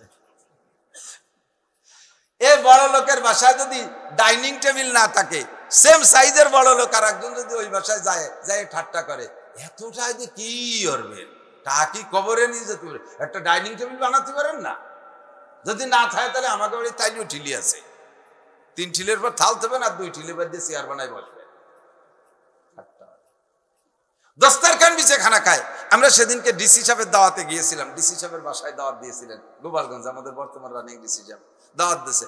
যে গেলাম, জজ সাহেব, দায়রা জজ, এসপি সাহেব, ডিসি সাহেব আর চিফ জুডিশিয়াল ম্যাজিস্ট্রেট, আমরা 10 জন হুজুর। আল্লাহ, রাত 10টা 10:30 পর্যন্ত গল্প। এরপরে আমাদের নিয়ে খাইতে বসে। তো এসপি সাহেব, জজ সাহেব, কুন্ডা তো আমার মনে হয় দস্তারখান এই খান সাহেবের কোনোদিনও চেনে না। ডিসি সাহেবের বাসায় প্রত্যেকের সামনে দস্তারখান দিয়ে ফ্লোরে খাইতে বসতে দিয়েছে। আজকে আমাকে হুজুরকে উপলক্ষে দস্তারখান তৈরি করা, এটা বোঝা যায় বাজারের থেকে অয়েল কলেজ, বাজার থেকে কি বলে ওই যে পলিথিন একটা কিনে এনে বিছাই দিলি পারে, তা না, প্রত্যেকের জন্য পার্ট পার্ট আলাদা দস্তারখান। ঘরে আরো এরকম গাদি মারা রয়েছে। দোস্ত, এখন যদি আর একজন ডিসি এসে কয়, দোস্ত তুমি এত বড় বাগাজ জেলার ডিসি, তোমার বাড়ি ডাইনিং টেবিল নাই, এই ক্রিটিসাইজ করে। এই ক্রিটিসাইজ শোনা যাবে না। ক্রিটিসাইজ করে, ঠাট্টা করে, উপহাস করে সুন্নতগুলো আমাদের থেকে বিলুপ্ত করে দিয়েছে। কথা কন, সুন্নতের পর আমল করলে ঠাট্টা করে। কলেজের ছেলে যদি জামা জুব্বো পাগড়ি পরে, অন্য যারা আছে আসুসা ফাঁসা বাইরুনু প্যান্ট পরে, তারা তার এটা হুজুর হয়ে গেছে, চোখ আক্কা বাক্কা খাইয়ে দাঁত বার হয়ে যায় ছিটকিয়ে, ঠিক না? হুজুর হয়ে গেছে। কোন মহিলা যদি শতভাগ পর্দা করে কলেজে পড়তে আসে, অন্য লেংটি মহিলা যারা আছে, দায়ুস মহিলা, তারা তারে ঠাট্টা করে, মা ইহানে ভর্তি হয়েছে, মহিলা মাদ্রাসায় যাও, কয় কি কয় না? এই যে ঠাট্টার দিন আছে, সুন্নতের বার আমল করবেন কি করে? এই সময় সুন্নতের বার আমল করলে এরকম বস্তা ভরে নাকি পাওয়া যায়। ছেলেতে দাড়ি রাখছে, আব্বা তারে খেপায়, ছেলে দাড়ি রাখছে, বাপে তারে খেপায়, তোর দিয়ে আমার আব্বার মতো দেখা যাচ্ছে, বাপের মতো, মানে তার দাদার মতো। ছেলেতে দাঁড়িয়ে রাখছে, মা তারে খেপায়, তোর বাপ আইজো সাবালে গেল না, তুই বুড়ুই গেলি, তোর বাপের দাড়ি জ্বালাই নিয়ে আইজো সাবালে গেল, তুই বুড়ুই গেলি। আর কি দাড়ি রাখার কায়দা আছে? স্বামীতি দাঁড়িয়ে রাখছে, বউতি কয় যে তোমার আমার বর্ষার মতো দেখা যাচ্ছে। যে জায়গায় হাত দেবে সেই জায়গায় বিপদ। প্রত্যেকটা সুন্নতের পর আমল করা কঠিন হয়ে গেছে। কথা ঠিক ঠিক না? সরে চলে গেছি বহুদূর। তো দোস্ত, নবী পাক উসুল বলে দিয়েছেন, নারীরা লেখা শিখবা না। কেন শিখবা না? তুমি বারা গবেষণা করে ঢুকে দেখো। এক শিখলে দেশে জেনা বাড়বে, ব্যভিচার বাড়বে, জারজ সন্তান বাড়বে, পুরুষদের বেকারত্ব বাড়বে, আর হারামজাদা বাড়বে। দেশটা জারির বাসায় ভরি যাবে 100 বার। কারণ ছেলেরা শিক্ষা অর্জনের পরেও চাকরি পাবে না, মায়েরা চাকরিজীবী হবে, আর বেকার ছেলের সাথে বিয়ে বসবে না। বিয়ে করে নাই আর বিয়ে বসে নাই বিদায় যে আভ্যন্তরীণ কর্মকাণ্ড ঠেকে থাকবে তা থাকবে না। তারা বিভিন্নভাবে অবৈধ পন্থা এগুলো করতে থাকবে, আর দেশে যারো সন্তান পয়দা ধীরে ধীরে বাড়তে তালে থাকবে। হুজুর এই নানান কিছু ভেবে চিনতে উসুল আর কি বলা হয় সূত্র তৈরি করে দিয়ে গেছে যে আলাই কি বলা হয় আল্লিমুহুন্না সূরাতুন নূর ওয়ালা তুআল্লিমুহুন্নাল কিতাবাতা, মেয়েদেরকে সূরা নূর শিক্ষা দাও, তাদের পর্দা শিক্ষা দাও। মাইয়েকে চাকরি করে দুই মুছে খাইও না, মায়েরা থাক ঘরের ভিতরে, ছেলেরা চাকরি করুক। লক্ষ লক্ষ ছেলে বেকার ছানা বাঁধে মুখ চড়ে ঘুরে বেড়াচ্ছে। এই খেজুর গাছ কাটা গাছিকে মতো ব্যাগ হয়েছে না আজকাল। খেজুর কাটার গাছিরা ওই যে স্যান্টান ডুয়োজনের যে ব্যাগটা ওকে সামনে বাঁধে না পিছনে, পিছনে ঝুলাই না। আর এখনকার ব্যাগ হয়েছে স্কুল ব্যাগ পিছনে, খেজুর কাটা গাছিকে টুনি, এই ঠুঙ্গি ভাইরাস সার্টিফিকেট নিয়ে যত জায়গা আছে সব জায়গা ঘুরতে ঘুরতে ঘুরতে ঘুরতে চাকরির বয়স পার হয়ে গেছে, কোনো জায়গা চাকরি নাই। এখন চাকরির এজ ওভার, আর হবে না। সাদাকাল্লাহুল আযীম, আর হবে না। এখন কি করতে হবে? পোল্ট্রির ফার্ম করতে হবে, ছাগল পালতে হবে, নানান কুবুদ্ধি দিয়া। ওদিকে মেয়েদের কুঠা, লম্বা কুঠা, এই কুঠা বরাদ্দ নিরসনের জন্য যুবকরা ছাত্ররা আন্দোলন করলো, কিন্তু সেই কুঠা যে কোন কুঠাইতে কোন কুঠায় গেছে তাই তো বুঝতে পারতেছি না। কথা কন না কেন? সমন্বয় করে কি সমন্বয় হলো তাই তো বুঝতে পারতেছি না। আগে একদল পাতে এখন আর একদল পায়, আগে একদল বঞ্চিত এখন আর একদল বঞ্চিত। সমন্বয় কি হলো? ইনসাফ কি করলে? বেইনসাফি করলে আসমান জমিন থেকে রহমত বরকত উঠে যাবে, আল্লাহর গজব আসমান জমিন থেকে বের হওয়া শুরু হয়ে যাবে। কথা কন ঠিক না? আমরা সকলে শান্তি চাই, সর্ব অবস্থায় কি চাই? জোর হলো না? অশান্তি চান একজন মানুষ আছেন? অশান্তি চান 4-5 জন আছেন। ও তালে তালে উঠে ফেলাইছে। শান্তি চাই সবাই। কথা কন কি চাই? শান্তি চাই। অশান্তি চাবেন না, দরকার নাই। শান্তি চাইয়ে তাই বাঁচছি না, আর অশান্তি যদি চান তাহলে কোন জায়গা যে ঠেকবেন। কখনো অশান্তি চাবেন না, অশান্তির দোয়াও করবেন না। কেউ চাই না যে আমার স্ত্রী সকালবেলা ঘুমে উঠে জুতো দিয়ে দুটো বাড়ি দিক, এ চাইনি কি কেউ? আল্লাহ এতদিন ভালোই দেখছি, এখন চোখ দুটো কানা হয়ে যাক, কেউ চান? আল্লাহ ইরিদান লাগাইছে, পাইয়ে যাওয়ার পরে কাটার আগে যেন শিল পড়িয়ে সব শেষ হয়ে যায়, কেউ কয়? আল্লাহ 20 লাখ টাকা ইনভেস্ট করছি পোল্ট্রির ফার্মে, মুরগি যেন সব অ্যানথ্রাক্স হয়ে মুরগি সাফ হয়ে যায়, কেউ কয়? কেউ অশান্তি চায় না। সুখে শান্তিতে স্বাবলম্বী, সচ্ছলতা, অর্থনৈতিক শান্তি, পারিবারিক শান্তি, সামাজিক শান্তি, ব্যক্তিগত শান্তি সকলে আমরা কামনা করি। আল্লাহ শিখাইতেছে তুমি দোয়া করো, রব্বানা, পড়বেন আমার সাথে, রব্বানা আতিনা ফিদ দুনিয়া হাসানা ওয়া ফিল আখিরাতি হাসানা ওয়া কিনা আযাবান নার। আতিনা ফি দারি দুনিয়া না হাসান, আতিনা ফি দারি উকবানা হাসান। আল্লাহ দুনিয়াও শান্তি দাও, আখিরাতেও শান্তি দাও, জাহান্নামের আগুন থেকে বাঁচাও। দুনিয়াও কান্তি চাই না, আখিরাতেও কানতে চাই না। কথা বলুন ঠিক কি ঠিক না? দুনিয়াও খুশি খুশাল থাকতে চাই, আখিরাতেও শান্তিতে জান্নাতে যাইতে চাই। আতিনা ফি দারে দুনিয়া না হাসান, আতিনা ফি দারে উকবানা হাসান। সর্বাবস্থায় শান্তিতে থাকতে চাইবো। হযরত উসমান গনি রাদিয়াল্লাহু তাআলা আনহু, উনি ওই 2,40,00,000 বর্গ মাইল দেশের প্রেসিডেন্ট ছিলেন। বরঞ্চ উসমানের সময় এসে আরো দেশ বড় হয়েছে, আরো বড় হয়েছে। তো হযরত উসমান তো আগের থেকে ধনী মানুষ, আর ধন সম্পদ, খেয়াল করেন, কেউ কেউ যদি আল্লাহ তাআলা ধন সম্পদ দেয়, হালাল ভাবে দেয়, এটা দোষের না। হালাল ভাবে সারা পৃথিবীর মালিক হলিও কোনো সমস্যা নাই। সম্পদ পাইয়া, নিয়ামত পেয়ে একটু শুকর আদায় করবেন, আলহামদুলিল্লাহ। তাহলে কোটি কোটি কোটি কোটি হাজার কোটি টাকার শুকর কাফারা আদায় হয়ে যাবে। আর হারাম ভাবে সাইরেনার মালিক হলিও ভাষা চামড়া থাকবে না, পিটি ঝালা বাঁধতে যাইয়েন। শস্য তেল মাহাজে যাতে বাড়ি স্লিপ করে চুরি যায়। হারাম ভাবে সাইরেনার মালিক হলিও খবর আছে, ঠিক না? নিয়ামত পাইয়া অনেকে আছে ব্যবহার করে না। এদিক বহুত মানুষ আছে 10-20 বিঘে জমির মালিক, ছেলেরা টাকা পাঠায়, বাজারে যায়, বাজার করতে একেবারে সন্ধ্যের আগে যাইয়ে দেয় যে কয়টা পচা ফুটি টুটি আছে এই কিনে নিয়ে আসে। জীবনে আগাটা আটে যায় না, ভালো একটা মাছ কিনে খায় না, অত লক্ষ লক্ষ টাকার মালিক আছে না এরকম?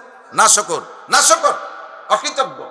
একই আমি খাবো না, তা কার জন্য থিয়ে যাবে? শেখ সাদি রহমতুল্লাহ আলাইহি বলেন, নেক বক্তা কে খোরদ কেশ, বদ বক্তা তাকে মর্দ হয়েছে। ভাগ্যবান সেই লোকটা যে লোকটা কামাই করে হালাল ভাবে পরাণ করে খাইয়ে গেল আর আখেরাতের জন্য কিছু করে গেল, এই লোকটা ভাগ্যবান, এই লোকটা ভালো।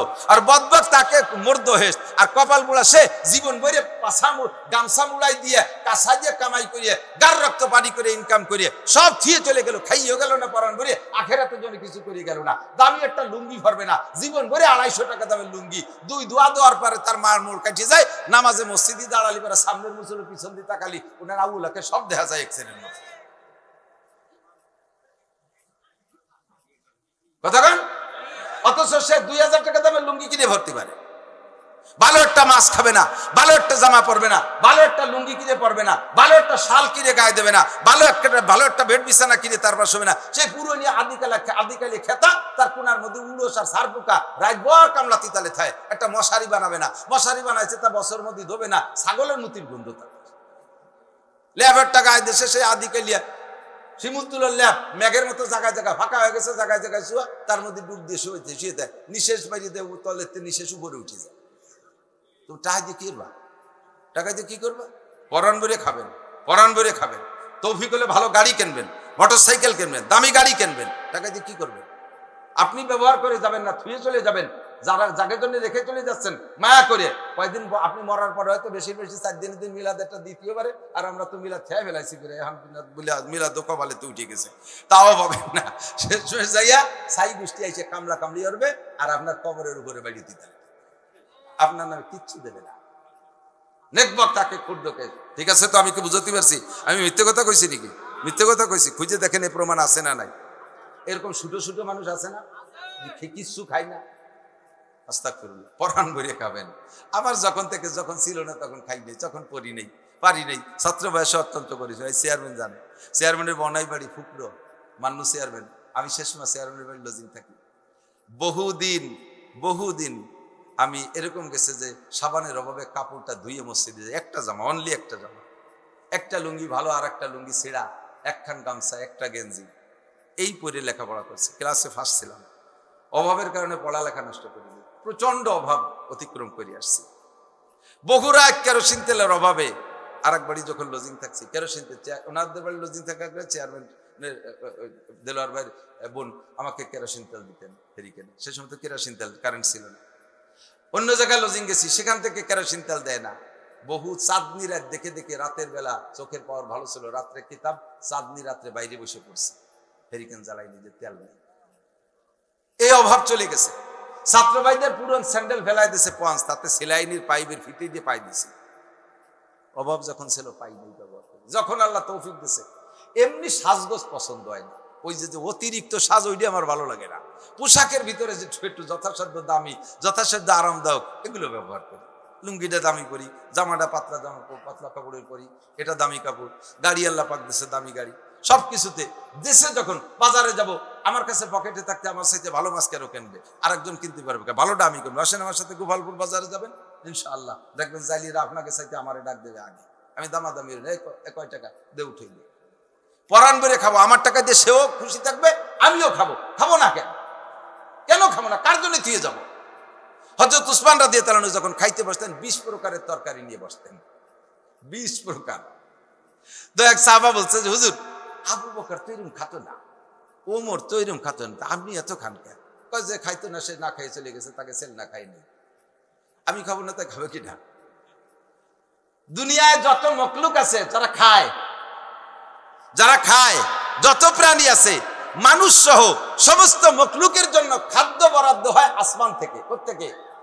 অফিস সামাই রিজকুকুম ওয়া মা তুআদুন,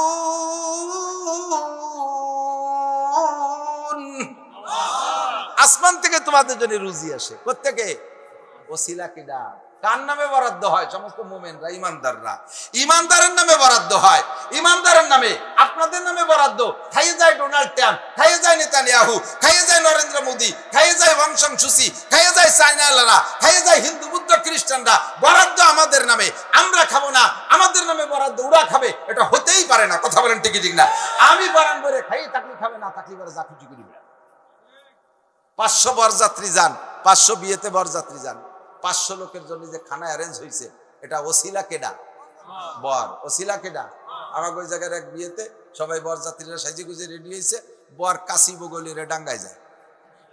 একজন তোর বিয়েতে আমরা যত যাবি রে, কারণ আমার হলো পাট কাটতে হবে, মাঝে বাইরে নিয়ে যাও।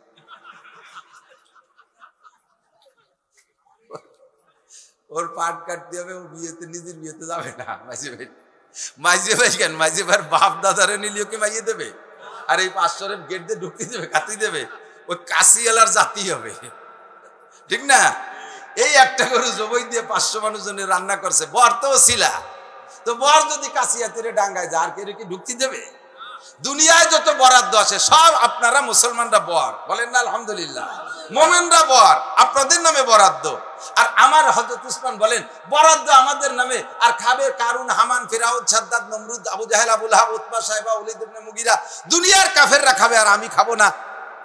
আমি বলবো না, আমি বরণ বলি খাবো, খাই থাকলে ওরা খাবে, না খাই না খাবে। আর যে দুইজন আগে খাইনি, ওটা কি জন্য খাইনি, ওটা তাদের ব্যাপার, ও প্রশ্ন আমার করে লাভ নেই। হযরত আলী রাদিয়াল্লাহু তাআলা যখন চতুর্থ খলিফা, তখন দেশ আরো বড় হয়ে গেছে। উনি ইরাকে আছে, ইরাক একটা প্রদেশ, এই ইরাক প্রদেশে আছে, ওখানের গভর্নর সাহাবা হযরত আলী রাদিয়াল্লাহু তাআলা ওই জায়গায় আসছেন, আইসে ওই প্রদেশ দেখতে আসছে, পরিদর্শনে আসছেন। তা আগের থেকে আসবেন বলে তো খবর জানাইছে, প্রাদেশিক গভর্নর সেভাবে রাষ্ট্রকে সাজাইছে সুন্দর করে।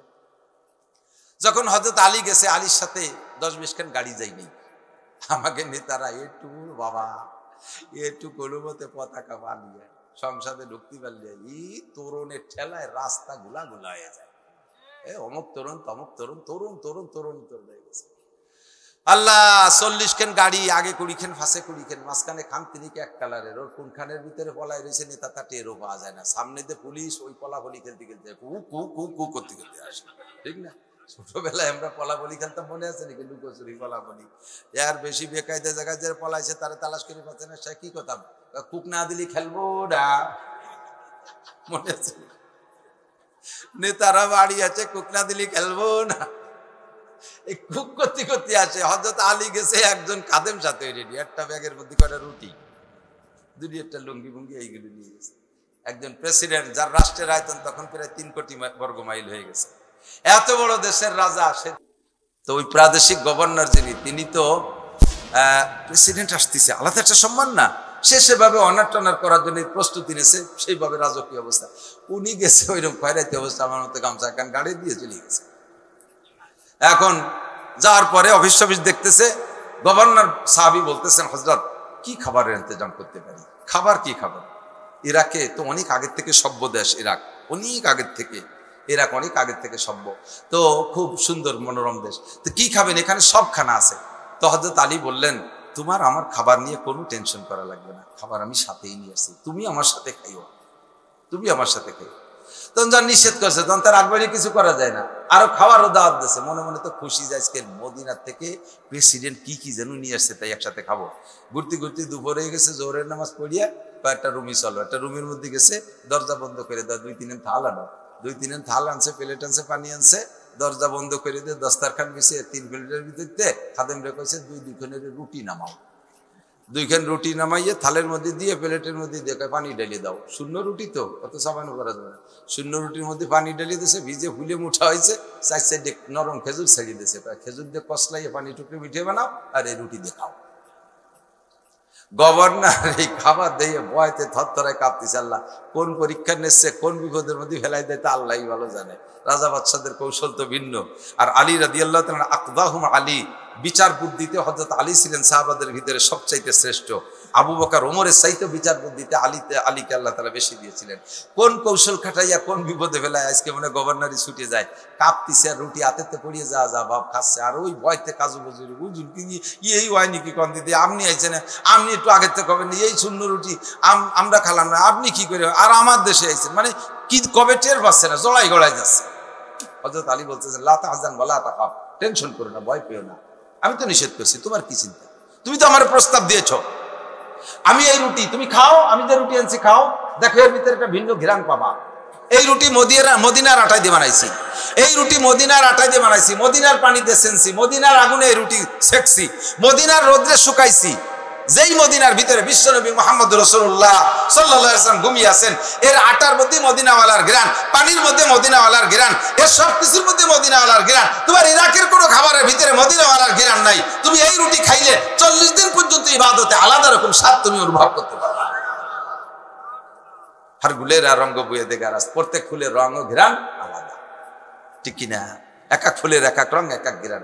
আলী যেটা বললেন এটাও খারাপ না, উসমান যেটা বললেন সেটাও, প্রত্যেকটার যুক্তি আছে, ঠিক না?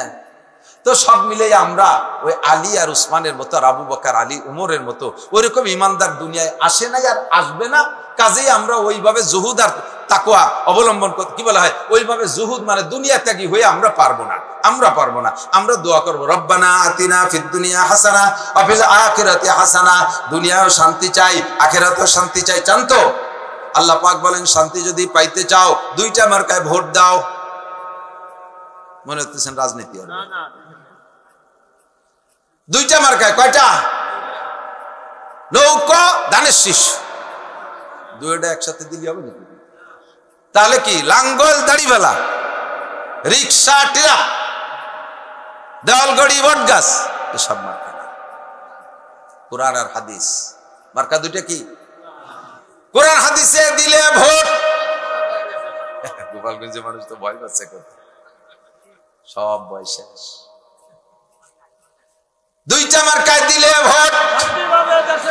কোরআন সুন্নাহ যেখানে আমলিক করেন নিষেধ নাই, বিএনপি করেন বাধা দেব না, জাতীয় পার্টি করেন বাধা দেব না, আমিও করব, তাতেও কেউ আমার বাধা দিতে পারবে না। অতক্ষণ করব যতক্ষণ আমার আওয়ামী লীগ, যতক্ষণ আওয়ামী লীগ কোরআন সুন্নাহর সাথে বিরোধ না হবে, যতক্ষণ বিএনপি কোরআন সুন্নাহর সাথে বিরোধ না হবে, যতক্ষণ লাঙ্গল কোরআন সুন্নাহর সাথে বিরোধ না হবে, যতক্ষণ জামাত ইসলাম কোরআন সুন্নাহর সাথে বিরোধ না হবে। আর যদি কোরআন সুন্নাহর সাথে বিরোধ হয় তাহলে যে দলই হোক না কেন আমি তারে পদদলিত করব। আমার সামনে মার্কা থাকবে কোরআন আর হাদিস, আমার সামনে প্রার্থী থাকবে আল্লাহর রাসূল। কথা বলুন ঠিক ঠিক না?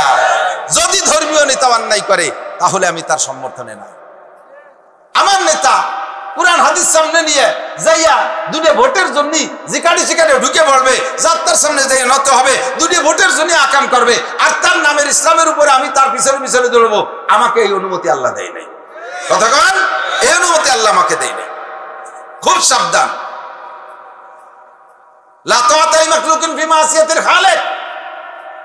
একজন শুকর আদায় করে, আমি মন্দিরে এসে আপনাদের সাথে পূজায় অংশগ্রহণ করতে পেরে আল্লাহ পাকের শুকর আদায় করি, আলহামদুলিল্লাহ।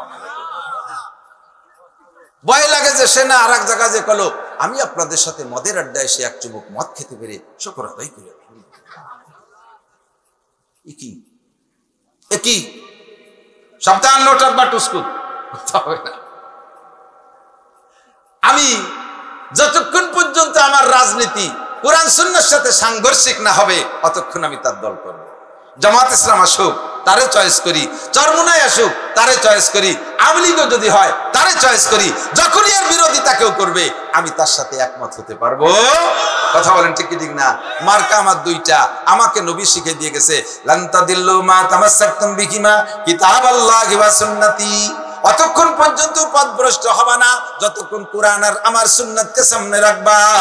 মার্কা হবে দুইটা, এক নম্বরে কোরআন মার্কা, দুই নম্বরে হাদিস মার্কা। কথা কোন ঠিক ঠিক না? প্রার্থী হবে দুইজন, আল্লাহ এবং রাসূল, আল্লাহ এবং রাসূল। তাদের পক্ষ থেকে যদি কেউ আসে, তারা কারা? নবী পাক বলেন ইন্নাল উলামা ওয়ারাসাতুল আম্বিয়া। আমি নবী চলে যাচ্ছে, আমি কিয়ামত পর্যন্ত প্রার্থী হয়ে তোমাদের সারা দুনিয়া চালাইতে পারবো না, আমার হায়াত শেষ চলে যায়। আমার পরে অ্যাসিস্ট্যান্ট হবে কারা? আল্লাহ পাকের কাছে আমি জিজ্ঞেস করছি, আল্লাহ আমার তো হায়াত শেষ চলে যাব, আমার এই ধর্মের দায়িত্ব কার জিম্মায় থাকবে?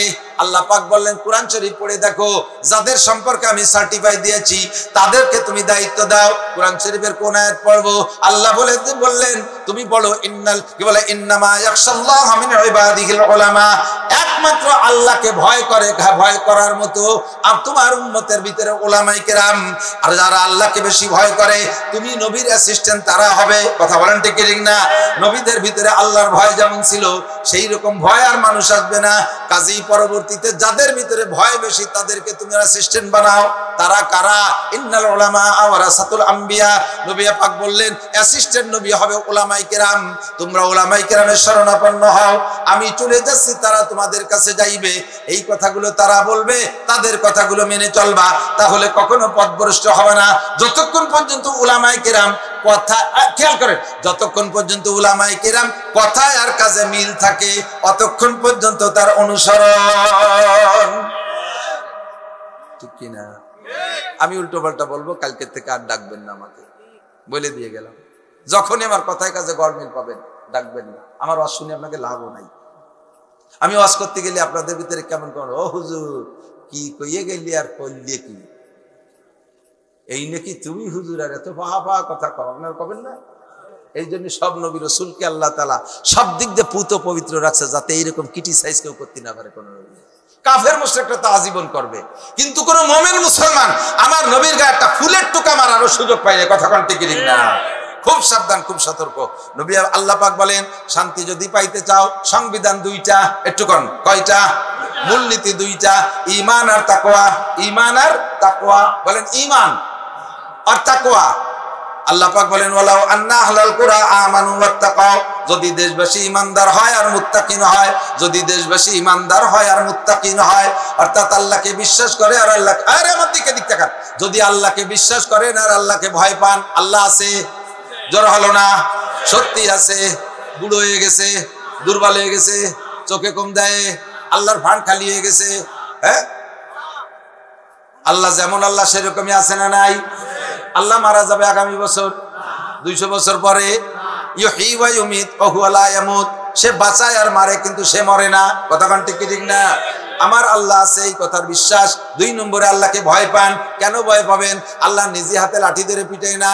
আরে আল্লাহু আকবার, আমার দিক তাকান। আমরা জজ সাহেব রে ভয় পাই কি পাই না? কারণ জজ সাহেবের মুখে এখন রায় ঘোষণা হবে। জজ সাহেব নিজে হাতে কোন আসামিরে জীবনে একটা হাত দিয়ে থাপ্পড়ও মারে না, একটা সিমটিও মারে না, অথচ ভয় পাই জজ রে। কারণ জজের হুকুমটা বড় বেকায়দা। উনি যা হুকুম দেবে পালন করার জন্য জল্লাদ আছে না নাই? জল্লাদে বাস্তবায়ন করবে। আমরা আল্লাহকে কেন ভয় পাই? আল্লাহ কানুল হাকিমিন, ইনিল হুকমু ইল্লা লিল্লাহ, বিচার সব তার হাতে। আনা মালিক ইয়াউমিদ্দিন, তিনি বলেন বিচার দিনের মালিক আমি। আমি যারে বলবো এটা যাবজ্জীবন, ওইটা যাবজ্জীবন। যারে বলবো ফাঁসি, সে হয়ে যাবে ফাঁসি। আমার হাত থেকে বাঁচার কোনো উপায় নাই। লা তাজুলু কাদামা ইবনি আদম ইয়াউমাল কিয়ামা হাত্তা ইউসালা আন আরবা, 4 প্রশ্নের জবাব না দিয়ে আল্লাহর সামনে এক কদমও বাড়তে পারবে না। আনুমরিহি ফিমা আপনা, 80 বছরের হায়াতের হিসাব দাও, 40 বছরের হায়াতের হিসাব দাও, যে যতটুকু হায়াত পাইছো হিসাব দিয়ে যাও। 2 নম্বরে আনসাবাবি ফিমা আবলা, যৌবনকাল কোথায় ব্যবহার করেছো যুবক বলে যাও। আরে কলেজের পিছনে দাঁড়ায় কোন মেয়ের সাথে গল্প করছো, ওটাও ফেরেশতারা দেখছে। কথা কোন দেখছে কি দেখে নাই? আল্লাহ দেখেছেন। বিচার দিয়ে যাও। যৌবনকালটা রাতের কতক্ষণ তুমি সজাগ ছিলে, কি জন্য সজাগ ছিলে? মেসি নেইমার খেলা টেলিভিশনের সামনে দাঁড়ায়া শীতের রাত্রে রাত 2টা 3টে 4টে ফজর পর্যন্ত দাঁড়ায় দেখেছো। কেন তুমি 2 রাকাত নামাজ শেষ রাত্রে উঠে পড়ো নাই? ফজরের নামাজ জামাতে পড়তে পারো নাই? আরে বাইসাইকেল চালায় উলাকান্দে যাইতে পারো, তুমি বাইসাইকেল চালায় কেন চরমোনায় যাইতে পারো না?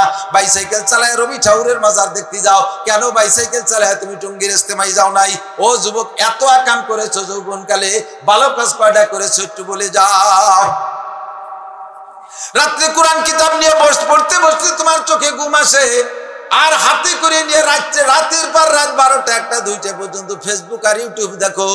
কয় যুবক গোল হয়ে বসে বসে গেম খেলো, তাতে তোমার ঘুম আসে না। তোমার যৌবন তো আমি এর জন্য দেই নাই, তোমার চক্ষু দুটো ও কাজের জন্য দেই নাই। আলাম নাজআল্লাহু আইনাইন ওয়া লিসানান ওয়া শাফাতাইন, তোর 2টা চোখ তোর আব্বা দেয় নাই, আমার আপনার 2টা চোখ আছে না নাই? চোখ দিলে কি আব্বা দেছে? একটু কান কে দেছে? চোখ দিলে কি মা দেছে? আরব দরবার কে দেছে? রাজা বাদশাহ আমার নেতা আমার চোখ দেয় নাই, কাজে তার হুকুমে আমার চোখ চলবে না। আমার জবান আর ঠোঁট দিয়ে কথা বলি কে দেছে? এই জবান দিয়ে স্লোগান কার হবে? আল্লাহর স্লোগান হবে।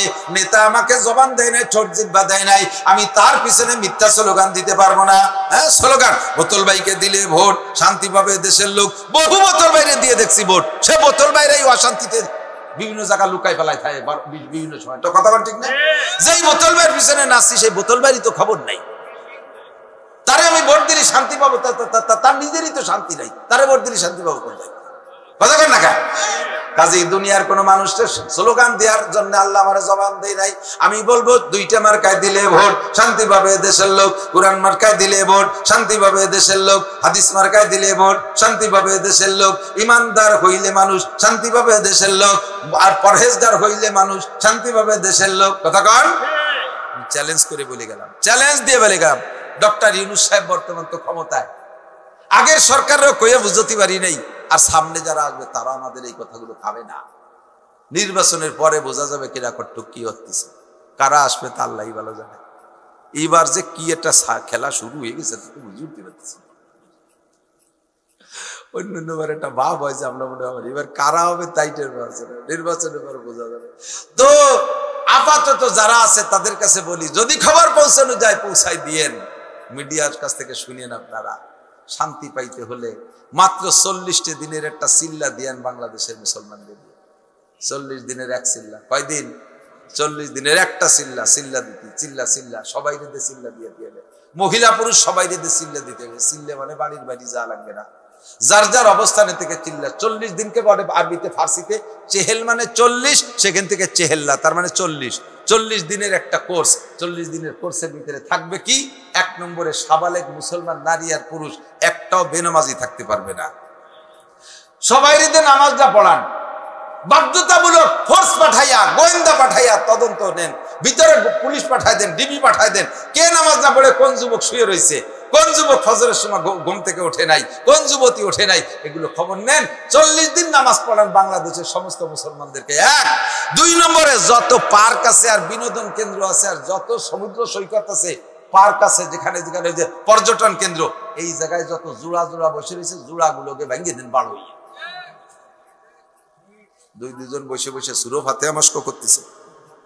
সরোয়ার্দী উদ্যান, শিশু পার্ক, ওই কুয়াকাটা কক্সবাজার চরের উপরে, ওই করমজল সুন্দরবনের ভিতরে, আমি তো সব জায়গায় গেছি।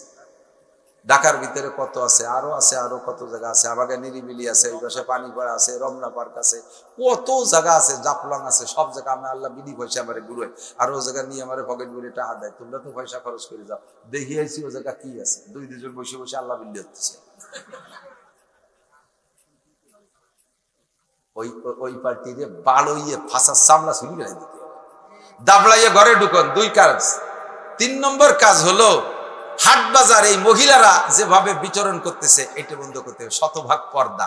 40 দিন মাত্র ট্রাই, 40 দিনের একটা ট্রাই করতে পারেন। জীবনটা তো কাটিয়ে গেল কত ভাবে, স্বাধীনের পরে 54-55 বছর চলে গেল, মাত্র 40টা দিনের একটা ট্রাই করেন। যদি এই 2-3টে কাজ, 1 নম্বরে সবাইরে নামাজ, 2 নম্বরে পর্দাটা তৈরি করে ফেলেন, মাত্র অনলি 2টে কাজ করেন, দেখবেন যে বাংলাদেশের রং চেহারা, বাংলাদেশের সুখ শান্তির বাতাসের ভিতরে একটা আলাদা রকম ঘিরান অনুভব করবেন, ভিন্ন রকম শান্তি অনুভব করতে পারবেন ইনশাআল্লাহ। আর সাথে 3 নম্বর অফিসগুলোরে ঘুষমুক্ত করার চেষ্টা করেন। নির্বাচিত সরকারের সময় অফিসাররা ঘুষ খাইতে গেলে একটু হিসেব নিকেশ করে খাইছে। কোন নেতার কাছে কয়ে দেবার হ্যালো কই আবার বদলিয়ে রে পার্বত্য চট্টগ্রাম পাঠায় দেবে। আর এখন সেই সরকার নাই, এখন ভাসমান সরকার। অফিসাররা আসে সার মতো গিলতিছে, আসে তো শামুক খায়, চাবাইয়ে খায়নি, 2 গিলি হইলে না, এই গলায় এখানে বাইদিদের জাহিদে আবার গেলে। প্রত্যেকটা অফিস আদালতে ঘুষ চলতেছে, এমন চলা যা বলার। ঘুষ বন্ধ করে দেন। 3 নম্বর, 4 নম্বর কাজ, যত সমিতি আছে বাংলাদেশে, বেড়া, ক্যাডামস, কারিতাস, বিআরডিবি, স্বনির্ভর, জাগরণ চক্র, আশা, পত্রিকা, গ্রামীণ ব্যাংক, আরো যত আছে সমস্ত সমিতিগুলো সুদে কারবার। যে দেশে সুদ চলে ওই দেশে আল্লাহর রহমত আসমান থেকে আসে না। সুদগুলো সুদে কারবার। এই 4টি পয়েন্টে হাত দেন। মাত্র 40 দিন ট্রাই করেন। যদি আল্লাহ তাআলা দেশের হালাত পরিবর্তন না করে, জিন্দেগিতে আর কুরআন দিয়ে ওয়াজি করব না। আমি এত বড় চ্যালেঞ্জ গ্রহণ করলাম, কারণ আমি জানি এই 4টি হলো সবচাইতে বড় মহামারী। দফা 14টা, 15টা, 20টা, 30টা যাই দিক, মূল দফাই 2 সাইডের ভিতরে, মূল দফা 4টের মধ্যে। কথা কন, শান্তি পাইতে হলে 2টা কাজ। নবী পাক বলেন, আমি সংক্ষেপ করে দিচ্ছি, অনেকের মেলা রাইতে গেছে, কষ্ট হচ্ছে, আর আমি তো ডেলি সিলেতি তালে তাই, দিনই একটা রাত্রে 2টে, দিনই একটা রাত্রে 2টে, আর সহ্য হয় না। বৃষ্টি বাদল মুড়িও চলতে তালে হয়েছে। আর বেশি কব না। হুজুর বলেন কোরআন শরীফ থেকে যেটুকু কইছি বহু কওয়া যাইতে আর বলবো না। হুজুর বলেন যে তোমাদের দুনিয়ার এই মাটির উপরটা শান্তিময় হবে, বেহেশতে পরিণত হবে, মাটির নিচের থেকে উপরের ভাগ বেশি সুখময় হবে। এর জন্য 3টে কাজ। 1 নম্বরে ইজা কানা উমারাকুম খিয়ারাকুম, যখন তোমাদের নেতারা হবে ওমরের মতো, আবু বকরের মতো, উসমানের মতো, আলীর মতো, এইরকম দামি দামি মানুষদের মতো যখন তোমাদের নেতারা হবে। ওই সাইজের মানুষ তো আর হবে না, তা কনকে ওই সাইজ হবে না ঠিক আছে, কিন্তু তার কাছাকাছি কিছু কিছু হলেও তো হবে। কতক্ষণ বাজারে গেছেন, এই শৈল মাছ কিনবেন, শ্বশুর আইছে এরকম বড় শৈল কিনবেন বলে নিয়ত করে বাজারে গেছেন, সারা বাজার ঘুরিয়ে শৈল পান নাই, এখন ঘুরতে মাছও ফেরায় শেষের পথে। এখন তো খালি হাতে তোর বাড়ি যাবে না, শ্বশুর শাশুড়ি কিছু তো খাওয়াতে হবে, মুসুরির ডালের ডিম নিয়ে গেলে তো হবে না, মাছ একটু নিতে হবে। ঘুরিয়ে দেন যে 2 ডালায় কয়টা টাহি মাছ আছে, 2 ডালায় কয়টা টাকি মাছ, 1 ডালায় আছে তেলুটাহি আর 1 ডালায় আছে ভাইতুটাহি। আমরা কিন্তু কি কয় গড়িটাই নেবেন, কি কয় ভাইতুটাহি আর তেলুটাহি, ঠিক আছে তো, বাইতুটাই আর তেলুটাই, এই 2 ডালায় কয়টা টাহি আছে, তা বাইতুটা কি আর তেলুটা কি? সেই শৈল নাই, সেই গজার নাই, সেই রুই মল মাছ নাই, কিচ্ছু নাই, আছে কয়টা টাকি, তা 2 মাদের টাকি। আপনি কোনটাই কিনবেন, তেলু না বাইতু? কিটাই কিনবেন? কিনলি সাইডে তেলুটাই, বাইতুটাই কিনবেন না। এখন সে আবু বকর ওমর রুই কাতলা বল সেই বড় বড় শৈল মাছ নাই, যা আছে টাকি আছে, এর মধ্যে তেলুটাই বাইতে একটু বাইতুটাই কিনে। বহু কিসসা বলার সময় নাই। ইজা কানা উমারাকুম খিয়ারাকুম, ভালো নেতা হলে দেশের অবস্থা কেমন হয় আর ভালো নেতার স্বভাব কেমন হওয়া দরকার, বহু ওয়াকিয়া সাহাবায়ে কিরামদের ভিতরে, তাবেঈনদের ভিতরে, তাবেঈনদের ভিতরে, পরবর্তীদের ভিতরে। 2 নম্বর হলো ওয়া আগনিয়াউকুম সুমহাকুম, দুনিয়াটা তোমাদের জন্য শান্তিময় হবে যখন ধনীরা হবে দানশীল, ধনীরা হবে দানশীল, যাকাতটা সঠিকভাবে দেয়, প্রতিবেশী গরিবের দিকে লক্ষ্য রাখে, কার ঘর নাই ঘর দিয়ে দেয়, কার মেয়ের বিয়ে হচ্ছে না পয়সার অভাবে টাকা দিয়ে দেয়, কোন বাচ্চাটা পয়সার অভাবে চিকিৎসা নিতে পারছে না তারে পয়সা দিয়ে চিকিৎসা করায় দেয়, কোন বুড়ো মানুষ অসুস্থ আছে, কোন বাড়ি চাউল নাই ডাউল নাই, এগুলো খুঁজে খুঁজে যারা দেয়, যখন সমাজের ধনীরা এরকম হবে, ও উমুরুকুম শুরা বাইনাকুম, আর সমাজের সমস্ত কাজ সংসার থেকে সংসদ পর্যন্ত দল বেদল নিয়ে পরামর্শ করে যদি দেশ চালাও, হুজুর বলেন তাহলে ফাজাহরুল আরদি খায়রুম মিন বাতনিহা, তোমাদের জন্য মাটির উপরিভাগ মাটির নিচের চাইতে সুখময় হবে। মরার চাইতে বাঁচি থাকার জন্য দোয়া করবা, আল্লাহ তুমি সুস্থতার সাথে, ইজ্জতের সাথে, প্রশস্ত হালাল রিজিকের সাথে লম্বা হায়াতে তৈবা দান করো। জোরে বলেন আমিন, আরো জোরে বলেন আমিন। রাজনৈতিক বিভিন্ন দল আমাদের ভিতরে আসবে, আমি কোনো দলকে সমর্থনও করছি না, কোনো দলকে নাম দাগে কি বলা হয় তাদেরকে সমালোচনাও করতেছি না, কোনো দলের সমর্থনও করতেছি না। গোপালগঞ্জের মানুষ আমরা, আমাদের ভিতরে বুঝিয়ে শুনে যে কথাটা বললাম, তেলুটাহি আর বাইতুটাহি একটু দেখে কিনিয়ে সামনে যদি নির্বাচন সরকার দেয় তাহলে একটু নির্বাচনে সেভাবে কমপক্ষে এতটুক বলি, 55 বছর তো নানান কিছু দেখছি, একটা বছর আমরা একটু কোরআনের শাসন দেখি কেমন হয়। যদি ভালো নয় তাহলে আল্লাহরে ফেরত দেবো, আল্লাহ তুমি ওই না ওই দেশে আলো চলে না, তোমার কোরআন ওই পশ্চিম দিক নিয়ে যাও, এই কই সরাই দেবো, একটাবার একটু অনটেস্ট ট্রাই করে দেখতে পারি কি পারি না, কথা বলেন। যদি সেরকম যোগ্য ভালো মানুষ আসে তাহলে তাকে সমর্থন দিয়েন। ভাষাগত ত্রুটি বিচ্যুতি মার্জনীয়, যা বলেছি শুনেছি আল্লাহ আমল করার তৌফিক দান করুন। সবাই বলে আমিন, সবাই বলে আমিন। আমরা একটা দোয়া পড়ি, সুবহানাল্লাহি ওয়া বিহামদিহি সুবহানাল্লাহিল আযীম সুবহানাকাল্লাহুম্মা বিহামদিকা আশহাদু আল্লা ইলাহা ইল্লা আনতা আস্তাগফিরুকা ওয়া আতুবু ইলাইক। এক্ষুনি দোয়া হবে, আল্লাহুম্মা